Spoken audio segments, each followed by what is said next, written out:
अपराधी जीतेगा तो निवेश भागेगा, अगर अपराधी जीतेगा सुरक्षा दांव पे लगेगी, नौजवान प्लान करेगा। और ऐसे ही अपराधियों के लिए हम लोगों ने यूपी में ये बुलडोजर खड़ा करके रखा हुआ है। ये जो बुलडोजर यूपी के माफिया की छाती को रौंदते हुए चलता है ना, धड़धड़ा के, उसकी हड्डी और पसली एक हो जाती है। आखिर वह बिहार किसके कारण साक्षरता में देश के अंदर सबसे पीछे हो गया? बहनों और भाइयों, इस पाप का दोषी कोई और नहीं, इस पाप का दोषी कांग्रेस और आरजेडी बराबर के दोषी हैं। एनडीए की सरकार में नीतीश बाबू के नेतृत्व में बिहार में सुशासन की आधारशिला सुदृढ़ हुई है। और बहनों और भाइयों, इसी सुशासन की सुदृढ़ नींव में एक समृद्ध और विकसित बिहार के निर्माण के लिए एनडीए सरकार फिर से बिहार के अंदर आवश्यक है।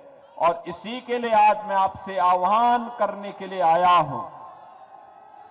बहनों और भाइयों, याद करिए, आज बिहार में वो सब कुछ है जो बिहार की समृद्धि और विकसित बिहार बनाने में सहायक हो सकती है। रोड की कनेक्टिविटी है, रेलवे की कनेक्टिविटी है, एयर कनेक्टिविटी है,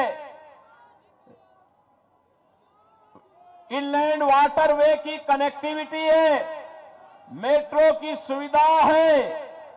और बहनों और भाइयों, आज बिहार के अंदर वह सब कुछ है।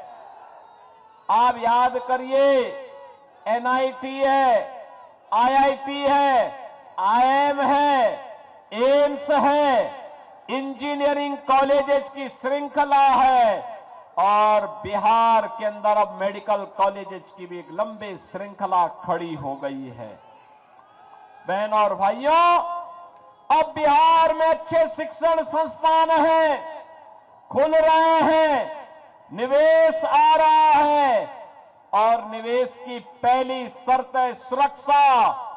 अगर अपराधी जीतेगा तो निवेश भागेगा, अगर अपराधी जीतेगा सुरक्षा दांव पे लगेगी, नौजवान प्लान करेगा।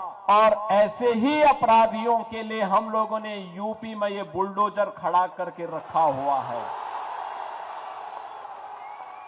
बहनों और भाइयों, ये जो बुलडोजर यूपी के माफिया की छाती को रौंदते हुए चलता है ना, धड़धड़ा के,